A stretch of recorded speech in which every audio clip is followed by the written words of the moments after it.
जय हिंद। आज हम अध्ययन करेंगे पवन द्वारा निर्मित स्थलाकृतियों के बारे में। इसके पहले वाले वीडियो में हमने अध्ययन किया था जल द्वारा निर्मित स्थलाकृतियों के बारे में, जिसमें हमने पढ़ा था समुद्री गुफा, मेहराब, स्टेक, दंतुरी तट, लेगून, झीलें, बीच क्या होते हैं, भिरगू क्या होता है, डालमेशियन तट क्या होता है, निर्गत तट, हाइफा तट, इन सब के बारे में अध्ययन किया था। आज हम पढ़ेंगे पवन द्वारा निर्मित स्थलाकृतियों के बारे में, जिसमें हमने अध्ययन करेंगे घर्षण क्या होते हैं, अब घर्षण क्या होता है, सन्नी घर्षण क्या होता है, क्षात्रक शिला क्या होता है। सबसे पहले हम ये समझ लेते हैं कि घर्षण सन्नी घर्षण क्या होते हैं।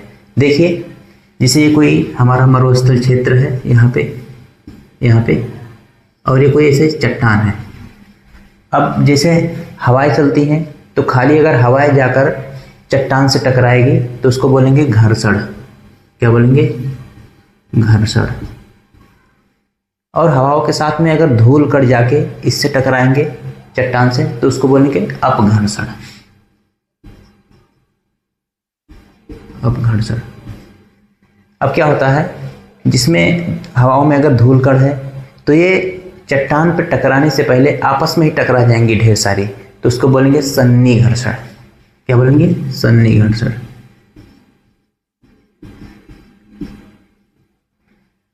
अब क्या होता है कि जो हमारा मरुस्थलीय क्षेत्र में जो चट्टान रहते हैं तो उन पे क्या होता है, जो ऊपर का भाग होता है, जैसे ऊपर का भाग हो गया ये कठोर हो गया, जो इसके नीचे का भाग होता है वो मुलायम होता है। तो जैसे ये हवाएं चलती है तो मुलायम चट्टान को वहीं अपर्दित करके तोड़ देती है, और जो कठोर भाग रहता है वो ऊपर उठा रहता है। जैसे कि देखिए, ये हमारा मरुस्थलीय क्षेत्र हो गया। अब यहाँ पे ऐसे मान लीजिए कोई चट्टान है। अब क्या होता है, जैसे ये हवाएं चलती हैं इधर से तो जो कठोर चट्टानें रहेंगी उसको ऐसे तोड़ देगी, ऐसे तोड़ देगी तो ये सब जो रहेगा ये सब ऐसे खत्म हो जाएगा एकदम से। तो उनका आकार कुछ ऐसे हो जाएगा। जो कठोर चट्टानें बच गई, मुलायम चट्टान तोड़ के हटा दी हवाओं ने, तो जो ऐसे खड़ी है इसको बोलेंगे क्षत्रप शिला।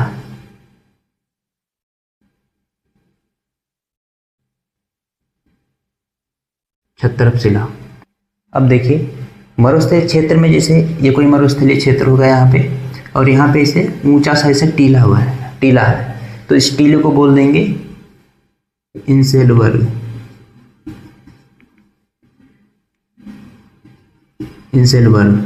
अब क्या करेंगे, ये इंसेलवर्ग है, जब ये धड़ सा एकदम निकला हुआ है तो ढेर सारी हवाएं इस पे आके टकराएंगी तो इसको तोड़ देंगी, तो इसको बोलेंगे ज्यूगेन, और तोड़ देगी तो बोलेंगे ज्यूगेन। अब क्या करेंगे, ये ज्यूगेन हो गया। अब ज्यूगेन को इतना ना तोड़ देगी, ये सब धड़े तोड़ के हटा देगी। अब इसको इतना छोटा कर देगी, तोड़ के छोटा कर देगी, इतना छोटा कर देगी कि इसमें 3 फलक बन जाएंगे ऐसे।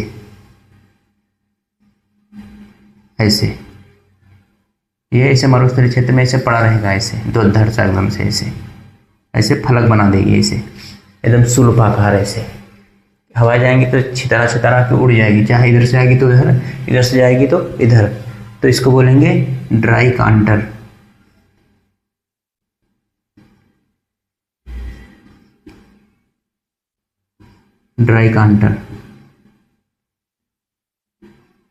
ये हो गया ड्राई कांटर। अब क्या होता है कि मरुस्थलीय क्षेत्र में तो जो ये चट्टान रहेंगे इसका साइज अलग अलग हो सकता है, आकार अलग अलग हो सकता है। तो इसमें अगर क्या होगा कि अगर ऐसे खड़ा हुआ है, ऐसे कोई चट्टान है, ऐसे खड़ा है, तो चट्टानें तो हवाएं इसको भी ऐसे धड़े तोड़ के ख़त्म कर देंगी। तो क्या होगा कि ये ऐसे स्तंभ के जैसा ऐसे दिखेगा, तो इसका बोलेंगे भूस्तंभ। क्या बोलेंगे इसको? अगर स्तंभ के जैसा दिखा तो भूस्तंभ। देखिए यार्डंग क्या होता है। यार्डंग में क्या है, ऐसे ढेर सारा हमारा चट्टान है, यहाँ पे क्या होगा, ऐसे ढेर सारे ऐसे चट्टान ऐसे फैले रहेंगे।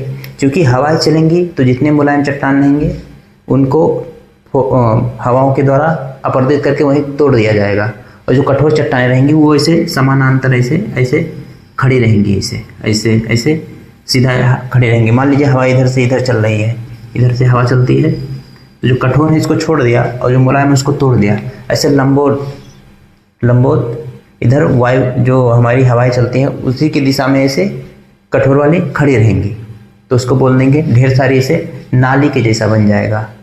ऐसे नाली के जैसा बन जाएगा तो उसको बोल देंगे यार डंग। यारडंग। अब क्या होता है कि जब ये हवाएं चलती हैं तो अपने साथ में ढेर सारा बालू लेके चलती हैं, चट्टान के टुकड़े को उड़ा के लेके चलती है। तो क्या होगा, जैसे ये हमारी कोई चट्टान है यहाँ पे ऐसे ऐसे, तो जो उनसे धूल के कण रहेंगे वो आके इस पर धुरधड़ा से टकराएंगे। तो ऐसे लाखों करोड़ों वर्ष में टकराते टकराते थुरते थुरते उसको एकदम से धब्बा धब्बा कर देगा। कैसे हमारे चंद्रमा पे आके उल्का पिंड गिरता है धुरधड़ा है, तो एकदम उसको उस पर दाग बना दिया है, तो उसमें एकदम बदखोभर जैसा गड्ढा बना दिया है कि सूरज का प्रकाश उसमें जा नहीं पाता, जिसके कारण हमें देखने पे धब्बा दिखाई देता है। कैसे रहता है, लड़कियों का अगर यहीं पिंपल निकल जाता है तो ऐसे बदखोबड़ा टाइप का दिखाता है, ऐसे करिया करिया दिखेगा। पेंट मार लेगी तो बराबर हो जाएगा, गुलाबी कर लेगी तो और अलग दिखेगा, जैसे कोई यहाँ का परत ही निकल गया है। तो ऐसे यहाँ पे मार मार के ऐसे गड्ढा बना देगी थोड़ा थोड़ा, ऐसे एकदम बदखोभर दिखेगा। ऐसे जैसे लड़कियों का थोपड़ा दिखता है ना बदखोभर, इधर इधर साइड में प्लास्टर करने के बाद वैसा बदखोभर दिखने लगेगा। जब बदखोभर दिखने लगेगा तो उसको बोलेंगे जालीदार शिला। क्या बोलेंगे, जालीदार शिला, जालीदार शिला। अब देखिए, अब हम समझ लेते हैं कि जैसे देखिए यहाँ है हमारा मरुस्थलीय क्षेत्र। इसे मरुस्थल में क्या होता है कि हवाएं जो चलती है तो मरुस्थल से बालू उठा लेती हैं, तो जब बलुइया यहाँ से उठा लेगी तो यहाँ इसे गढ़ा बन जाएगा। इसे उस गढ़िया को क्या बोलेंगे, वातरंध्र, वातरंध्र।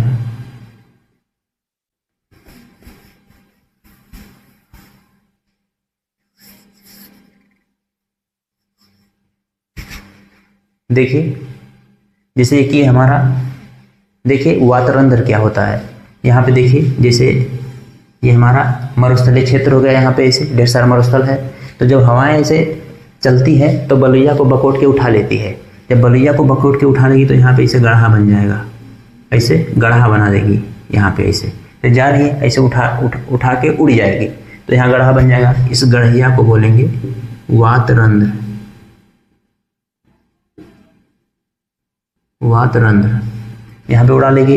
अब उड़ा के लेके जाएगी तो जैसे हम छत पे ऐसे धनवा फैलाते हैं, ऐसे ऐसे फैलाते हैं, ऐसे ऐसे ऐसे ऐसे फैलाते हैं ना, तो ये ऐसे अर्धचंद्राकार के रूप में ऐसा फैला देगी, ऐसे फैला देगी। तो इसको बोलेंगे बरखान, बरखान। अर्धचंद्राकार रूप में फैला देगी तो बरखान। अगर ऐसे उड़ा के ले गई और धुरधड़ा ऐसे ऐसे छोड़ दी कहीं पे तो उसको बोलेंगे बालू का स्तूप। क्या बोलेंगे, लेके गई और ऐसे धुरधड़े छोड़ दिए, ऐसे ऊंचा सा टीला बना दिया तो इसको बोलेंगे बालू का स्तूप, बालू का स्तूप, स्तूप। अगर ये बालू के स्तूप को अगर ऐसे फैला दी, ऐसे फैला दी एकदम से, ऐसे ऐसे ऐसे ऐसे फैला दी तो इसको बोलेंगे बालू का मैदान या लोयस का मैदान, लोयस का मैदान। अब देखिए दुनिया में सबसे बड़ा लोयस का मैदान चाइना में है, चाइना में है। तो आपको समझ आ गया होगा लोयस का मैदान। अब देखिए कि जब मरुस्थलीय क्षेत्र होता है, अगर चारों तरफ से पहाड़ है, मान लीजिए ये हमारा मरुस्थलीय क्षेत्र हो गया। अब यहाँ पे इसे चारों ओर से इसे पहाड़ बना हुआ है, इसे चारों ओर से इसे पहाड़ बना है और बीचवा में पानी भरा है तो उसको बोलेंगे बालसन झील, बालसन झील। बालसन झील में चारों ओर से पहाड़ रहता ही है। अगर मान लीजिए इधर से पहाड़ है, मान लीजिए यहाँ से कटा हुआ है, तो जो बलुइया आएगी इसमें भर जाएगी, इस झील में भर जाएगी, जिसके कारण ये सूख जाएगा। जब ये सूख जाएगा तो इसको बोलेंगे पलेया, पलेया। जब ये सूख जाएगा तो क्योंकि ये खारा पानी होता है, जब ये सूख जाएगा तो इसमें नमक का सबसे अच्छा ये स्रोत होता है, पलेया। अब क्या होता है प्ले, और जैसे जैसे ये यहाँ पे मान लीजिए इसे बलिया को उड़ा उड़ा के ले जाती है, तो इसमें बतखब्बर जैसा गड्ढा बन जाता है वातरंध्र में। किसी कारणवश अगर इसमें पानी भर जाता है तो उसको बोलेंगे प्लेया झील। क्या बोलेंगे? प्लेया, इसको गर्त बोलेंगे। तो जब गर्त में पानी भर जाता है तो इसको बोलेंगे प्लेया झील, प्लाया झील, प्लाया झील। देखिए प्लेया और प्लाया अलग अलग चीज़ें हैं।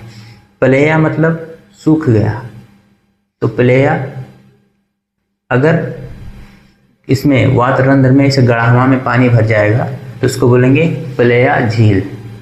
मुझे उम्मीद है ये सारी चीज़ें आपको अच्छे से समझ में आई होंगी।